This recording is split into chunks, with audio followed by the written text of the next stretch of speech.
did not have on the internet an English translation, I will translate. And so all of this will be done in English. With that in mind, I am prepared to begin with source number one. Source number one is from the Babylonian Talmud. There is no book more important as a basis of Jewish law than the Babylonian Talmud. It is, in a certain sense, even more important than the Torah. But in any event, please understand that there are no clear statements about conversion at all in the Torah. I don't have time to go into that in detail, so I am beginning with you with a source from the Babylonian Talmud, and just look at the English. I will skip over some parts of the English, but you can look at all of it. Both a man who converted for the sake of a woman and a woman who converted for the sake of a man. That is to say, either a man or a woman who converted in order to marry a Jew, either a man who converted in order to marry a Jewish woman, or a woman who converted in order to marry a Jewish man. And then the Talmud gives some other selfish reasons for which one might wish to convert. Note, go down to the line that starts with the words, these cases. So I now read it to you. Both a man who convert for the sake of a woman and a woman who convert for the sake of a man, they are not converts. That's a pretty clear statement. If you convert for the sake of marriage, the conversion is not acceptable. This is the statement of Rabbi Nehemiah, says the Talmud. Rav Yitzchak bar Shmuel bar Martha said in the name of Rav, the law, the halacha, the law is in accordance with the statement of the one who says that they are all converts. So you now have a disagreement here in the Talmud over whether or not conversion for the sake of marriage is valid or invalid. Before we get to a couple of sources that deal with which do we accept as the law, it is very important that we look at the bottom paragraph in the source number one that is on the screen in front of you.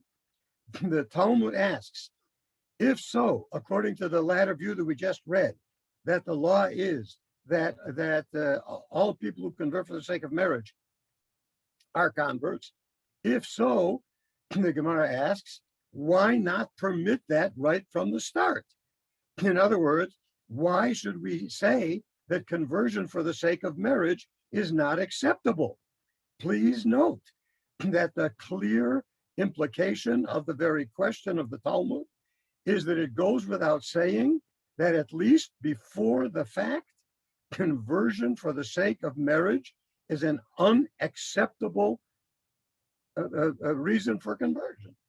So the Talmud says, according to the view given in the name of Rav, that the law is that that one who says that all of those people who converted for these selfish reasons, they are all converts. Why not permit all of those things right from the start? To which the Gemara answers, the reason for the prohibition is due to the following statement of Rav Asi. As Rav Asi said with regard to such cases, then he quotes a verse from the book of Proverbs, put away from yourself a twisted mouth and perverse lips.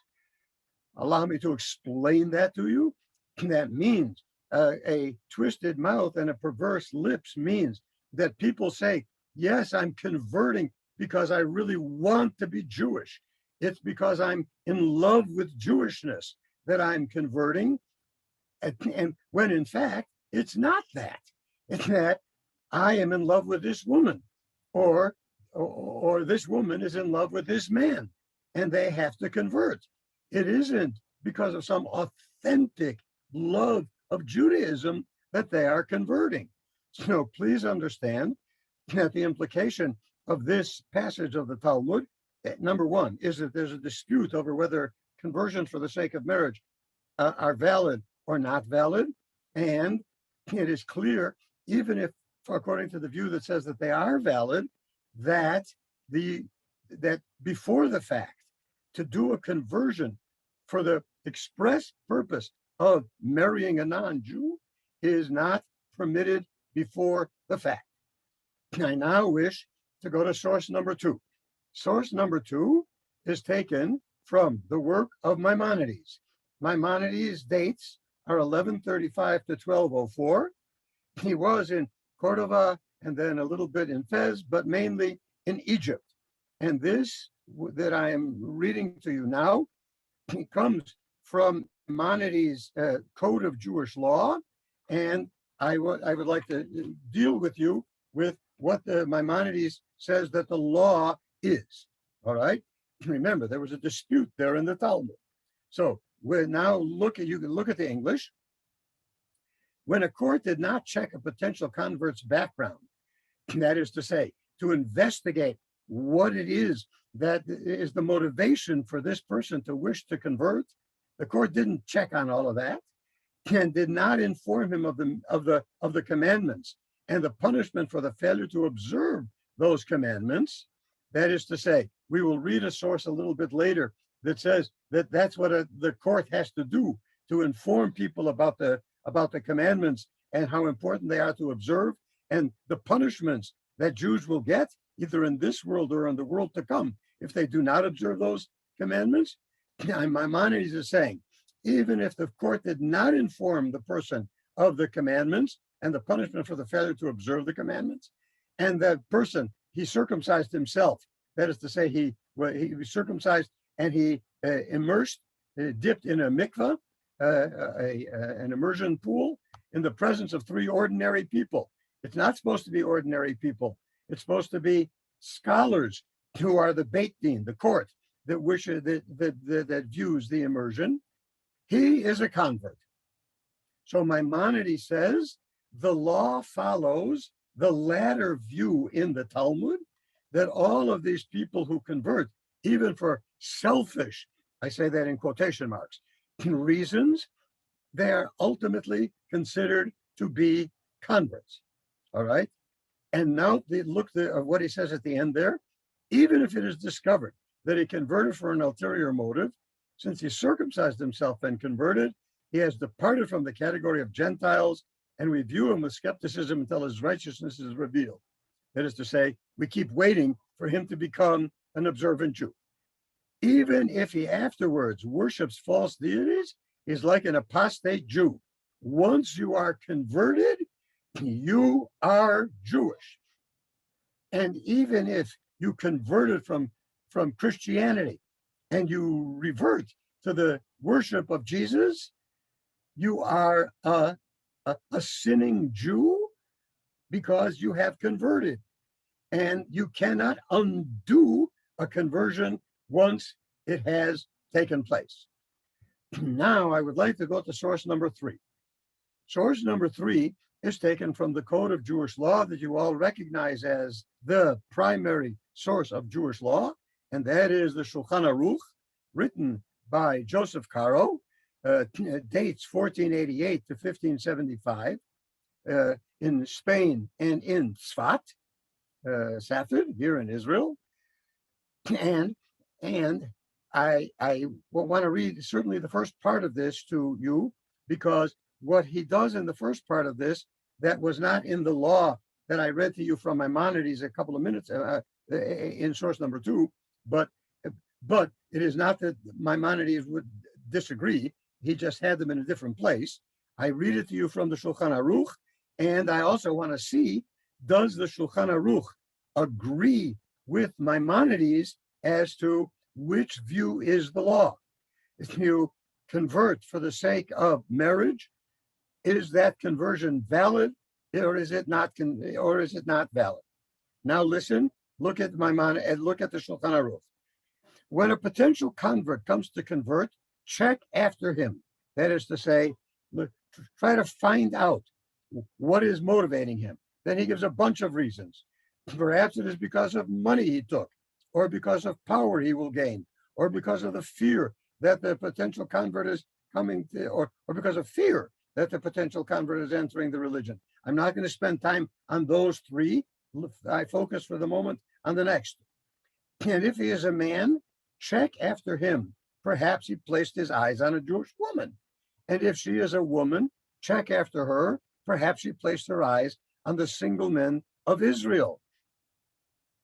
And if you do not find to them such a cause, in other words, the court is supposed to check out what brings these people to convert, then inform them of the weight of the yoke of Torah and the difficulty of fulfilling it. Skip to the middle of the next line. If they accept, next line, accept them. So please understand that this means that this is supposed to be the process that conversion requires.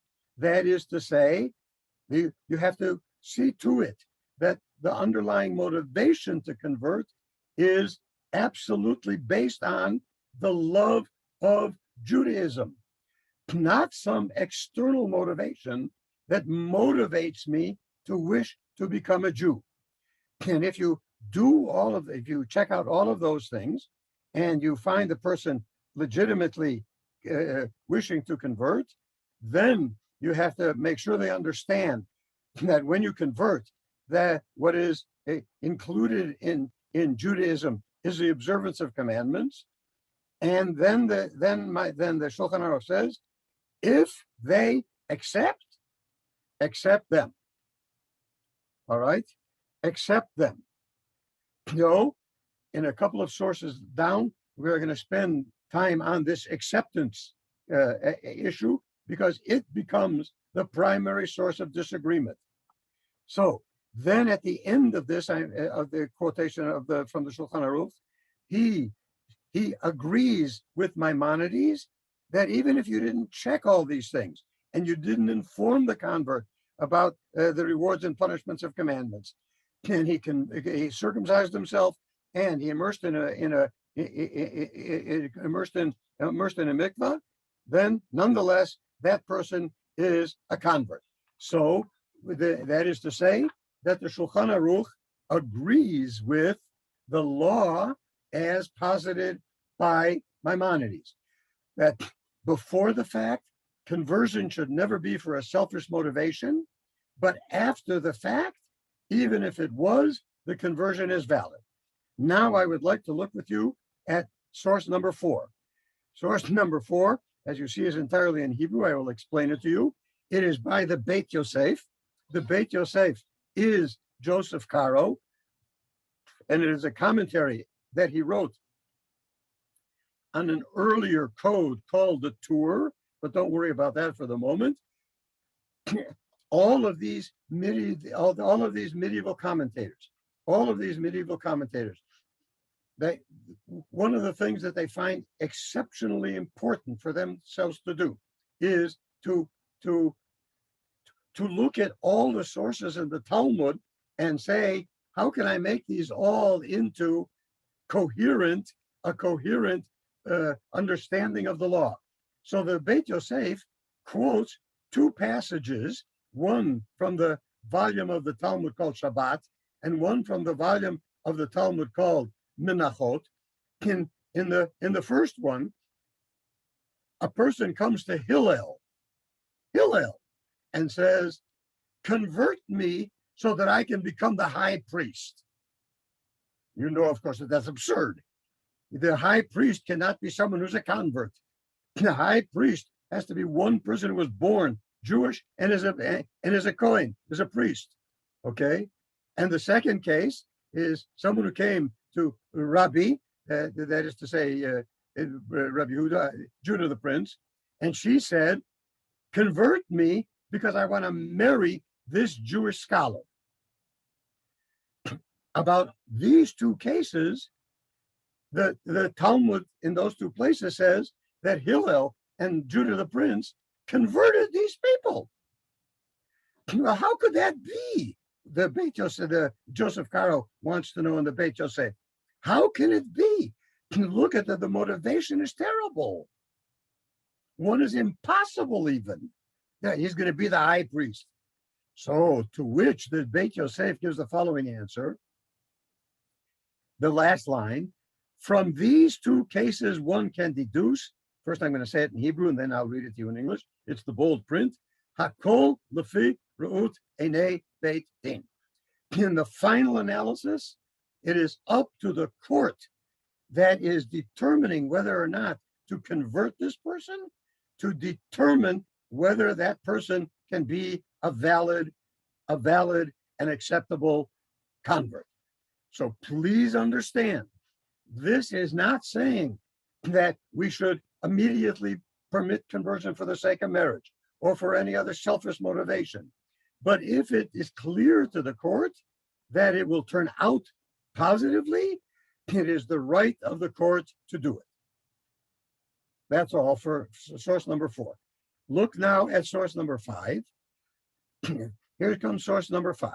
This is again from the Talmud. And the sages taught the following. With regard to a potential convert who comes to convert to a court, the judges of the court inform him of some of the lenient mitzvot and some of the stringent mitzvot.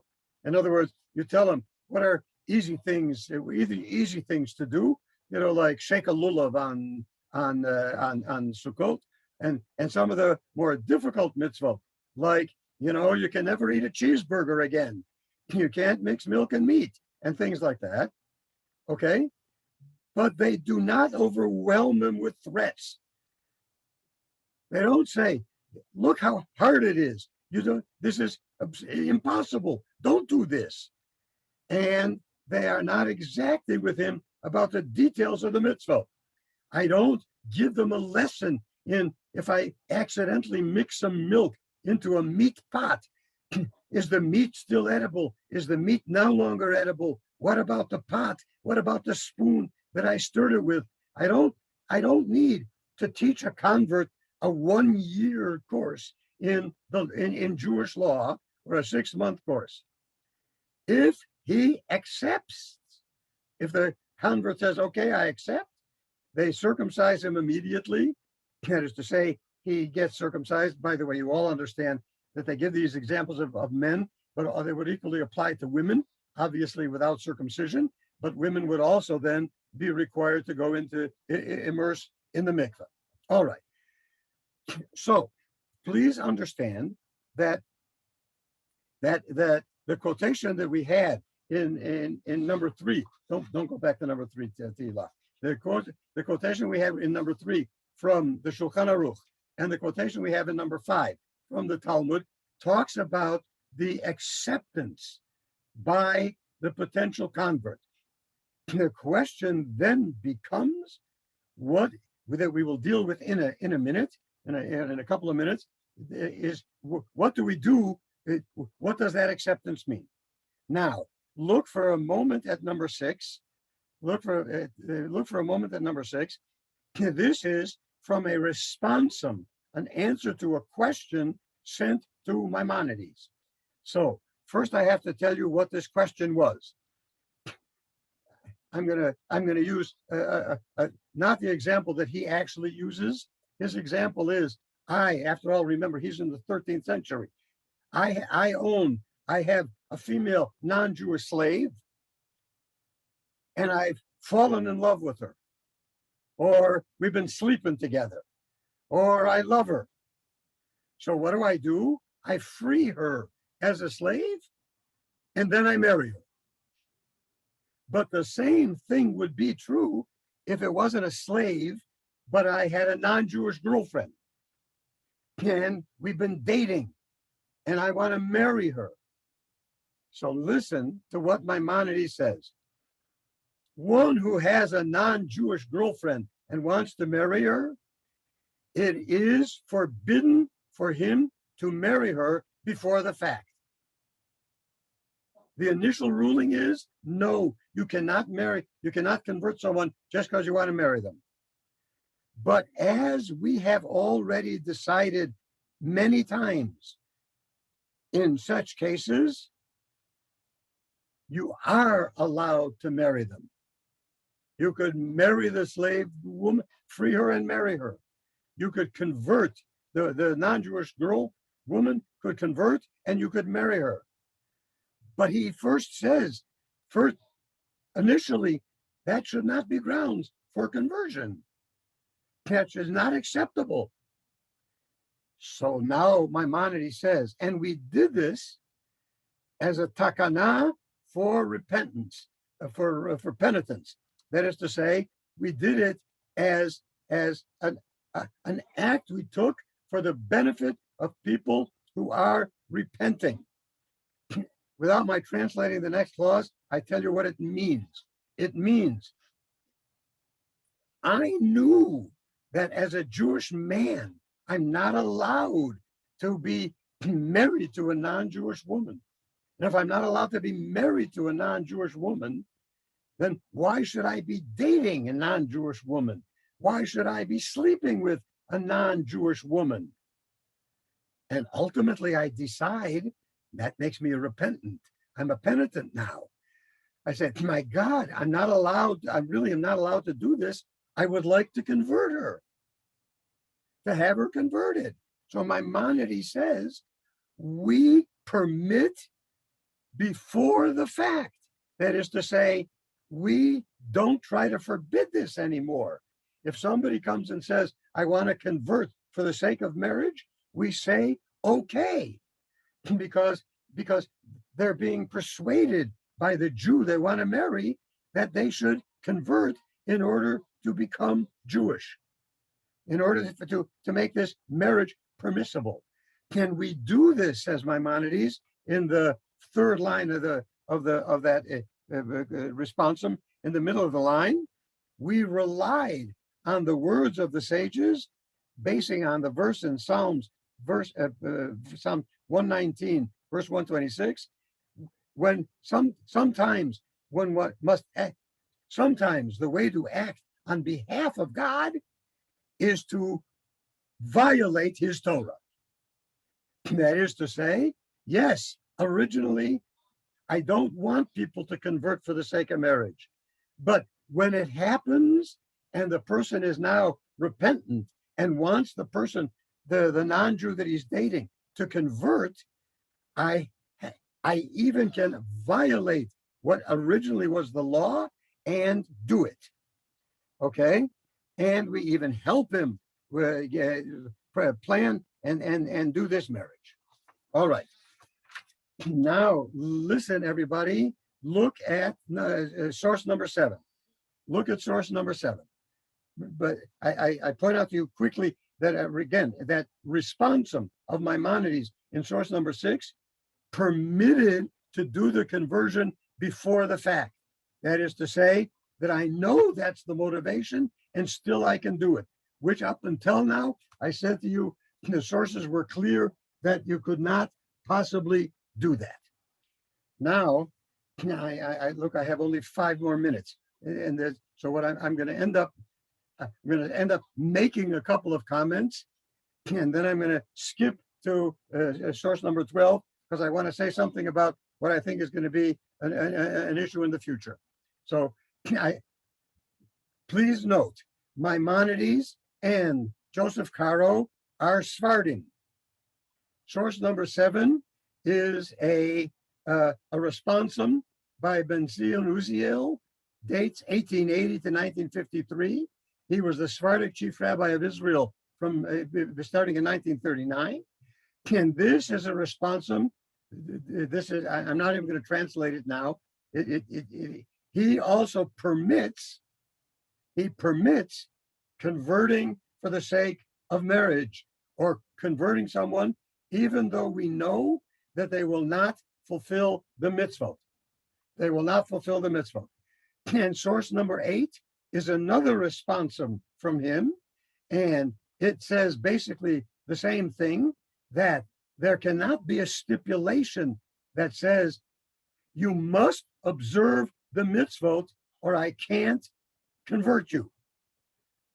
There is no such stipulation, says the Mishpatei, says Ben Zion Uziel. Okay, so now all of these I point out to you from the Middle Ages and into the 20th century were Sephardim who were permitting conversion for the sake of marriage and saying There's no stipulation that you have to observe the mitzvot in order to be Jewish, to be converted. But remember, we read in an earlier source that the court has to tell him, the potential convert, about the mitzvot, and then if they accept it, they can convert. So what is acceptance? What is acceptance? So we have to say that according to the views that I have read to you thus far, acceptance means that I accept the mitzvot as binding, but not necessarily that I'm going to obey them. I recognize them to be the law, but I may not obey them. Okay, that's how we have to understand that requirement to accept thus far. Now look at source number 9 for a second. Source number 9 for a second is another quote from the Talmud that says that if a Gentile comes to convert and takes upon himself to accept the words of Torah, except for one matter, yes, I'll do all the things that the Torah commands me to, except I'm not going to keep kosher. He's not accepted. And Rabbi Yossi, the son of Rabbi Yossi, says, even if he refuses to accept one detail of rabbinic law, he is not accepted. Now, I feel a little bit terrible, but what can I do? I'm going to go a little bit over time anyway. So I'm not going to read to you sources number 10 and 11, but I want to tell you what they are. They are a source by Yitzchak Yehuda Shmelkes, who's from Galicia, 1827 to 1905, and from Moshe Feinstein, born in Russia in 1895, dies in 1986, came to the United States in 1937. He was one of the best known and accepted poskim, disciples of Jewish law in the United States. Moshe Feinstein and Shmelkes can reflect the view that became the prevalent Ashkenazic view, and is to a large extent the view of the courts in the approved by the rabbinate, the chief rabbinate in Israel. And I just say it to you briefly. They claim that when the Talmud said that the converts kiblu alehem, they accepted them, it means they agreed that they would obey those laws. And therefore, both Shmelkes and Moshe Feinstein said that if they said that, and then they didn't obey that, the conversion is invalid. Not only can you accept them before the fact, if you know they're not going to obey, but if they say they will obey, and we see that they don't obey, their conversion is claimed to be non-valid. Look for 1 minute at source number 12. Look for 1 minute at source number 12. This is from Ovadia Yosef. Ovadia Yosef was a Sephardi. He was the chief rabbi of, first he was a Sephardic chief rabbi, and he was then the chief rabbi of Israel. I only read to you the first line. If it is clear that a convert never intended to actually observe the mitzvot, then even after the fact, one can say that they are not valid converts. I am saying this to you only to show you that even Ovadia Yosef, who is a Sephardi, says that if it was always clear that they would never obey the commandments, maybe it's not valid. In the end of this, he says, but if it was not absolutely certain, then even if they don't obey them, it is valid. All right? But that is sort of a modification of the lenient position that we quoted from Maimonides and the Shulchan Aruch and especially from the responsum of Maimonides. Now, I want you to look at source number 13 for 1 minute, and I want to just say one thing about it. This is a standard of rabbinic practice adopted by the conservative movement in 1985. I'm only going to say 2 words about what's in this. This standard of rabbinic practice, by the way, a standard of rabbinic practice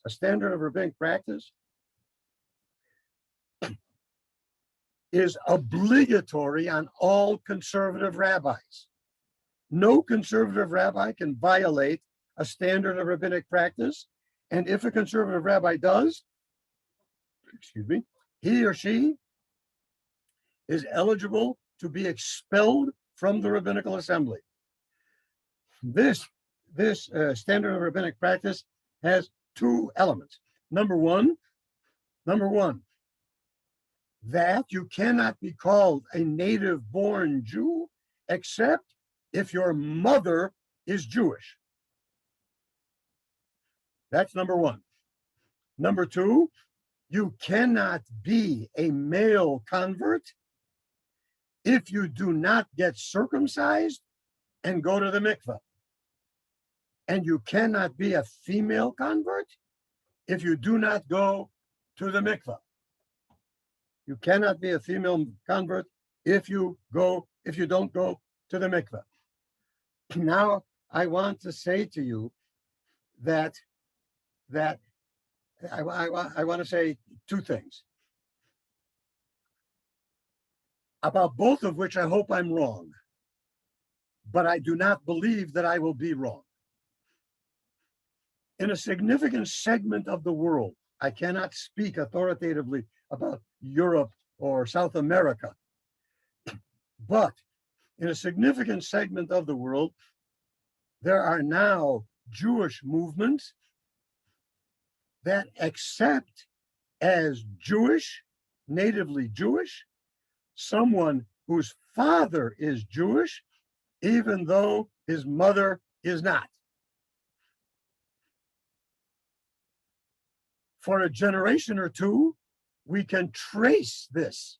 We can see if such a person comes to me to perform a marriage, I can check and find out, is this person matrilineally Jewish or is this person patrilineally Jewish?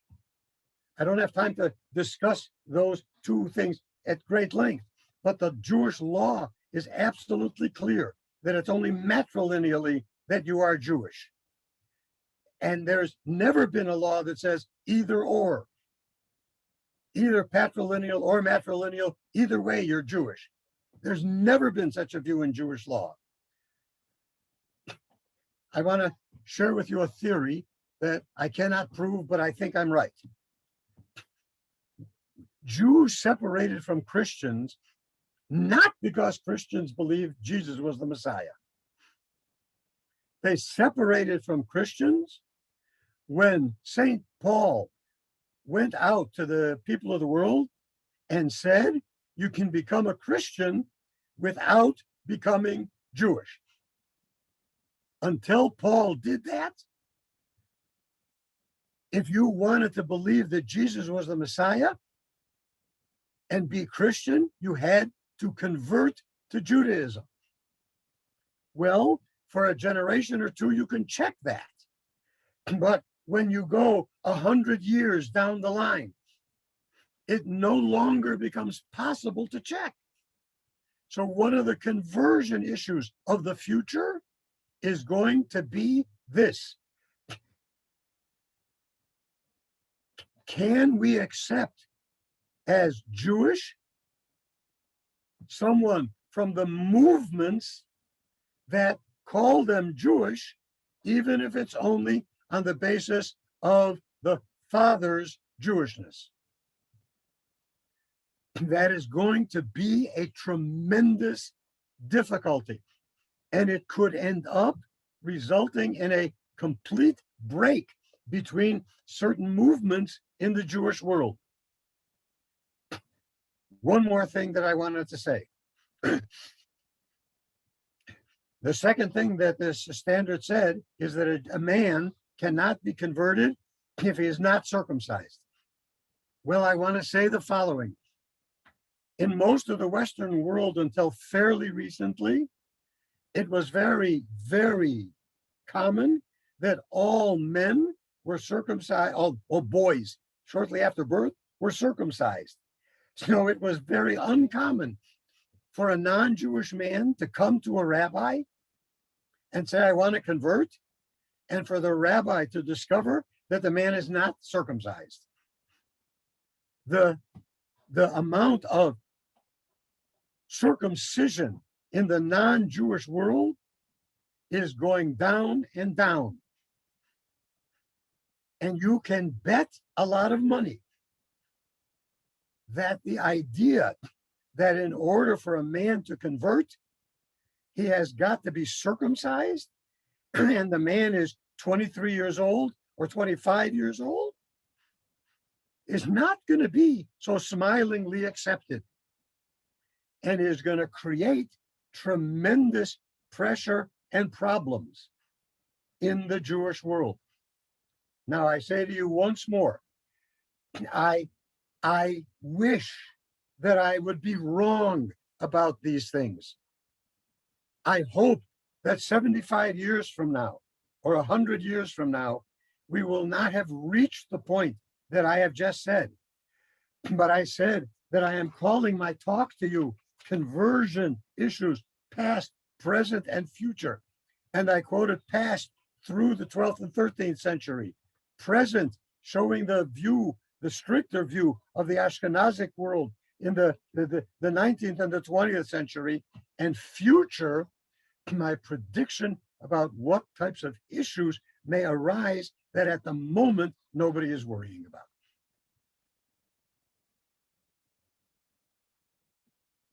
Reuven Hammer would be among those to devote hours and days and weeks and months and years researching these questions, investigating these questions, considering these questions, and offering a legal decision. My last sentence is to remind you of my first sentence. My purpose today was not to render legal decisions. I was interested only in presenting the sources, presenting the issues. I often render legal decisions, but that was not my goal today.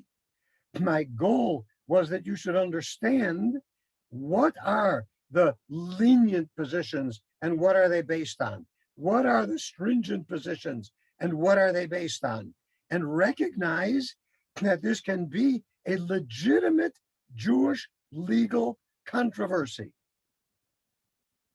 Yes, I have a position, but it is not relevant to me today to share that position with you. I am now humbly apologetic that I have gone 10 minutes over the time allotted to me. I now will leave to those in charge of this whether to take questions or not take questions, and I will mute myself for the moment. Thank you, Rabbi Roth, for introducing those sources and for illuminating some of the many issues that come up when we look at matters of conversion in the Jewish world. Our time is short, and we're not going to be able to take a lot of questions. I have several questions that people have sent in already, and perhaps just one, so that we have a sense that there were questions. And this question highlights the fact that people convert for many different reasons, and not only around issues of marriage. And some of the problems are less straightforward. And the question talks about, what about people who already consider themselves Jewish? Because historically, they come from a tradition that their family is Jewish. The question specifically refers to people like the Lemba in South Africa. Could you talk a little bit about whether we can just consider those people Jewish to begin with, or at what point does the question of conversion become live for people who they think they're Jewish and the Jewish world doesn't really know what to think of them? It is, I got the question, Chaim. It is an exceptionally complicated question. And as you know, Ovadia Yosef was, in one or two cases at any rate, was extremely lenient in that regard and was prepared to consider whole nations like that Jewish, even though they had, those people had no history of acceptance of what we call Jewish law, all right, and such understanding. But the predominant position in most of the Ashkenazic world was that that we would probably try to do quickie conversions for all of them. That is to say, assuming that the men are circumcised, take them all down to the river and dip in the river, and take the women down to the river and dip in the river, and say that is sufficient to consider them all to be converted. But it becomes exceptionally complicated, and I'm saying that in a certain sense, 200 years from now, can I, in theory, conceive of some group who says we have considered ourselves Jewish for years and years and years, and when we do research, what we discover is that they consider themselves Jewish because they their ancestors adopted patrilineal descent, which has no basis in Jewish law. That is going to be exceptionally complicated. And if one group of Jews says, well, we have to accept them as Jews without conversion, and another group of Jews says, no, that's not acceptable, we are going to end up dividing the Jewish people. And that is a future that gives me nightmares with great regularity. Thank you very much. Unfortunately, we don't have time for more questions, but on the other hand, it just illuminates how complicated the subject is and how much we could talk about it, and gives an opening to already give a plug for next year's lecture. I don't even know if it exists, but hopefully we'll be able to pursue these questions and more questions at sometime in the future. In any case, it's time for us to move on to the final part of our evening, and I would like to invite Rabbi Philip Scheim, who is the president of Masorti Olami, and the one who organizes us all and all of our work, and is responsible for closing remarks and the final words of this evening. Thank you, Rav Chaim, Rabbi Weiner, Toda Rabbah. The Reuven Hammer Institute for Masorti Jewish Learning. What a perfect name on so many levels. The institute we dedicate today centers on conversion to Judaism, on strengthening and facilitating the learning and procedural passageway to Judaism for our potential converts worldwide. But our new institute's name, in a wider sense, memorializes the unbreakable link between Rabbi Reuven Hammer, Masorti Judaism, and Jewish learning. For me personally, and for so many of the hundreds joining in today's launch, Reuven was our teacher. His Israeli Society course at what was then known as Neve Shechter introduced my rabbinical school classmates and me some 4.5 decades ago to the opportunities and challenges of life and Israel, to which he had committed himself, body and soul. His continuing to teach us through his lectures, his newspaper columns, his many significant books, and I am sure that 1,000 rabbis already have on their desks entering the high holidays, among many of his other publications, his appearances in many of our congregations, almost always in the company of his precious Rahel, including in my own congregation a year before his passing. Reuven's continuing to teach us, make his name forever inseparable from Jewish learning at its most impassioned and effective level. Masorti Judaism. As one of the builders and founders of the Masorti movement, from its earliest days, when it was still known as Masorati, and as a founder of what was then known as Beit Midrash L'Limudei HaYahadut, the Institute of Jewish Studies, later to become the Schechter Institute, Reuven played a formative role in assigning its rightful place on the map of Israeli spiritual communities and advanced Jewish learning to Masorti Judaism. And his involvement in Masorti communities worldwide, reflected in today's participation, represented a true fulfillment of Ki Mitzion Tetzei Torah, of the promulgation of our Torah from Yerushalayim to Arba Kanfot Haaretz, to the far-flung corners of the globe. And as one of my fellow past presidents of the Rabbinical Assembly, Reuven Hammer continually asserted his role as a rabbi's rabbi, his teacher, mentor, advocate for so many of us throughout our careers. Yes, the institute we launched today could not have a more fitting and appropriate name, the Reuven Hammer Institute for Masorti Jewish Learning. And before we conclude, a few important thank yous. First to my teacher and the teacher of so many of us, Rabbi Joel Roth, for his, as always, deeply instructional and captivating learning session today. To my dear friend, Rabbi Joel Myers, for cementing the shidduch between Masorti Olami and the Hammer family, leading to the opening of the Hammer Institute.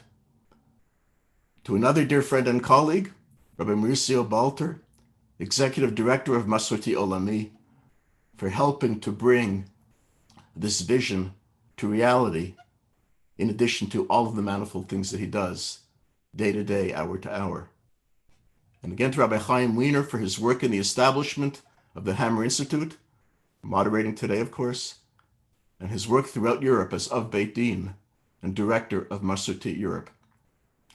To Tehila Reuben, who opened the program. Without Tehila, we wouldn't be here, in many, many levels, whose behind-the-scenes work day in and day out allows us to fulfill our mission in everything that we do as Masorti Olami. Thank you to all of those who were part of today, to all those who have donated and will continue to donate to support the work of the Hammer Institute.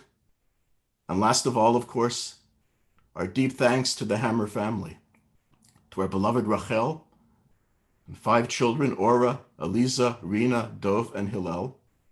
Thanking you for your dedication, your vision, and support in opening the Hammer Institute in the name of your beloved and our beloved Rabbi Reuven Hammer, Zichrono Livracha. And I thank you also. We'd be remiss in not thanking each and every one of you for sharing your beloved husband and Abba and Saba with us through the decades.